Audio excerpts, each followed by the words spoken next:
नमस्कार दोस्तों, स्वागत है आपका मेरे चैनल पर मार्केट की इन्फॉर्मेशन पर। और देखिए, जिसकी बात करने वाले हैं वो हर्नेबा इंडस्ट्री लिमिटेड का आईपीओ। अब देखिए, आईपीओ आज ही ओपन हुआ है ये वाला। और आईपीओ के बारे में थोड़ा बहुत मैं आपको डिस्कस करके बताता हूँ। देखिए, प्रॉफिट आफ्टर टैक्स ही मैं ऑलमोस्ट मेजर करता हूँ।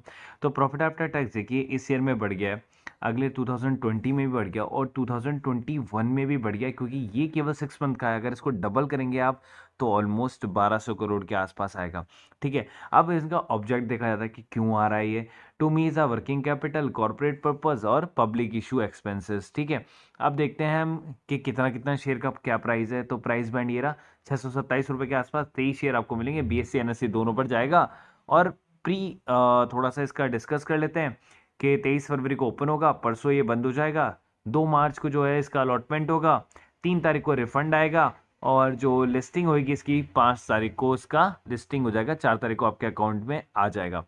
एक और चीज़ आपको देखनी होती है कि आईपीओ की जो प्रोमोटर होल्डिंग है पहले कितनी थी और आईपीओ आने के बाद कितनी हो जाएगी। तो आईपीओ आने के बाद ये हो जाएगी 74.1। और देख लेते हैं आज इसका सब्सक्रिप्शन जो है बेसिकली कितना हो चुका है। तो वो भी अपन देख लेते हैं कि आज कितना सब्सक्राइब हुआ है। तो इसका लाइव स्टेटस अपने पास में है, तो यहाँ पर आपको साफ साफ दिख रहा है कि ये हुआ है आज सब्सक्राइब 0.65।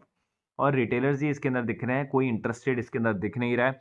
तो कल का जो दिन है ना वो थोड़ा सा क्रूशियल होने वाला है इस शेयर के लिए, क्योंकि इस आईपीओ के लिए आप कह सकते हैं। तो बेसिकली मेरे को तो ये बहुत अच्छा लग रहा है आईपीओ। हालांकि इसको लिस्टिंग गेन मिलेगा या नहीं वो कल थोड़ा सा क्लियर हो जाएगा इसके अंदर में। और वही हुआ जिसका मेरे को अंदाजा था। देखिए, 20% का upper circuit Hindustan copper limited के अंदर मैंने आपको परसों ही बोला था भाई। ये मैंने आपको इस लेवल पे बोला, इस लेवल पे बोला, इस लेवल पे भी बोला था मैंने आपको। कल 100 रुपए का शेयर था, तब भी मैंने आपको बोला था कि इसको लेके रखें, क्योंकि जो कॉपर के प्राइजेस है ना वो हो रहे हैं हाइक। देखिए, जब ये शेयर आया था ना तो शेयर आया था 400 रुपये के आसपास, लगभग 350 का शेयर था।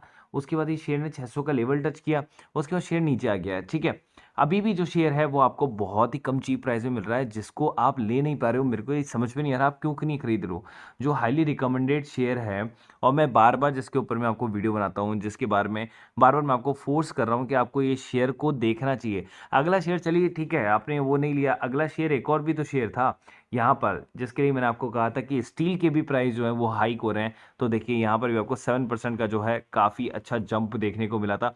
हालांकि वो आपके ऊपर है कि आप इस शेयर को भी आप नज़रअंदाज कर रहे हैं, नहीं खरीद रहे हैं, और आपका जो ध्यान होता है ना वो किसके ऊपर जाता है, अपर लोअर सर्किट शेयर की तरफ में या अदर शेयर की तरफ में, जिसका कोई तुक ही नहीं है। अगला शेयर जो मैंने बताया था कि डिप के अंदर भाई मैं तो खरीदूंगा, तो मैंने ये शेयर खरीदा और आज ही देखिए इसके अंदर 50 रुपए का गेन है। यहाँ इस प्राइस पे मैंने इसको जो है खुद ने बाय किया है फिलहाल के लिए, मैंने आपको बताया था। और एक शेयर मैंने आपको बताया था इसी के साथ में सोलारा एक्टिव फार्मा का, कि उसको भी डिप के अंदर जो है बाय करना है। तो उसका भी जो डिप है वो ऑलमोस्ट ओवर हो गया। देखिए, डिप डिप एंड बाय का मतलब मैं आपको बता देता हूँ कि जब ये डिप होता है ना, आपको कैसे पता चलेगा कि यहीं तक गिरेगा। यहीं तक गिरने का मतलब है कि जब वो यहाँ से गिर के हल्का सा कंसोलिडेशन करने लग जाए। ठीक है, कंसोलिडेशन करने लग जाए और कंसोलिडेशन करके थोड़ा सा ऊपर की तरफ जाना लग जाए जैसे ही शेयर, तब आपको समझ जाना चाहिए कि भाई यहाँ पर आपका बाइंग पॉइंट है। ठीक है, तो आप वहाँ पर हाफ शेयर बाय करें। इफ़ अगर वापस से शेयर गिरता है तो हाफ, रेस्ट ऑफ हाफ वहाँ बाय करें, और अगर शेयर थोड़ा सा भी ऊपर जाके गेन करने की कोशिश करता है तो हाफ आप वहाँ पर बाय कर सकते हैं। तो बालाकृष्णा इंडस्ट्री जो बेसिकली एमआरएफ से ज़्यादा अच्छा शेयर है मेरे नज़रिए में। आपके नज़रिए में पता नहीं, एमआरएफ ही बड़ा होगा शायद, लेकिन जिस हिसाब से ये वर्क कर रहा है, जिस हिसाब से ये इतना गेन करता जा रहा है, एमआरएफ को पीछे छोड़ देगा कुछ ही टाइम के अंदर में। अगला जो शेयर है वो है टाटा मोटर्स का। देखिए, मैंने कल भी आपको लिखित में दिया था कि भाई टाटा मोटर्स को आपको 305 के प्राइस में आपको मिल रहा है, आपको उठाना चाहिए भाई। 20 रुपए का आज ही लो छलांग एक ही बार में मार दिया।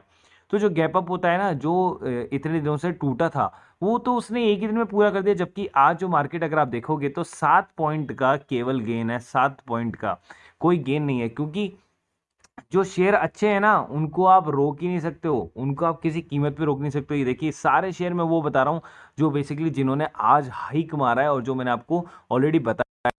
और लास्ट बट नॉट लीस्ट देखिए गायत्री प्रोजेक्ट का, इसका भी मैंने आपको बताया था कि देखिए ये वो शेयर है जो कभी भी छलांग मार सकता है और अंडर वैल्यूड शेयर हो रखा है अभी। इसका जो टारगेट प्राइस है, अगर मेरे से पूछेंगे आप, तो एनसीसी के बराबर का टारगेट प्राइस दूंगा मैं इसको। तो जो लोगों ने एनसीसी को मिस कर दिया ना, इससे उनके पास चांसेस है गायत्री प्रोजेक्ट के अंदर में जो है जाने का। देखिए अभी इस लेवल पे क्या कंसोलिडेशन करता रहा और सडनली एक जंप लिया और 10% का जो है अपर सर्किट मार दिया एक बार में अपर सर्किट। मार्केट गिरता है लेकिन ये शेयर उलट चलते हैं, जितने भी शेयर मैंने आपको बताया वो सारे के सारे। तो यहाँ पर देखिए आपको company wins an order worth rupees और 13.2 बिलियन रुपीज का, और इसलिए इसके अंदर में जो है उस टाइम तक तो 7.75% का जंप था, लेकिन in the end market close हुआ तो 10% का जो है अपर सर्किट का जंप आपको देखने को मिला इसमें। और मुद्दे की बात यह है कि आप इसका ले लें स्क्रीनशॉट, नीचे मैंने व्हाट्सएप ग्रुप का और टेलीग्राम ग्रुप का लिंक दिया हुआ है, वहाँ जाके आप उसको कॉपी पेस्ट कर लें, व्हाट्सएप को व्हाट्सएप पे, टेलीग्राम को टेलीग्राम पे, ताकि आप मुझे ज्वाइन कर सकते हैं। नीचे ही मैंने एंजल ब्रोकिंग का भी लिंक दिया हुआ है आपको, ताकि आप 0 रुपये में अकाउंट खुला सके, zero brokerage charges, zero MC charges, 1 साल तक आपको कुछ नहीं देना है। नीचे लिंक दिया हुआ है, वहाँ जाके आप साइन अप कर सकते हैं और जुड़ सकते हैं एंजल ब्रोकिंग के साथ में, ताकि आप अदर सिक्योरिटीज़ और एफ में भी वर्क कर सकते हैं ईजी तरीके से। So guys, thank you so much.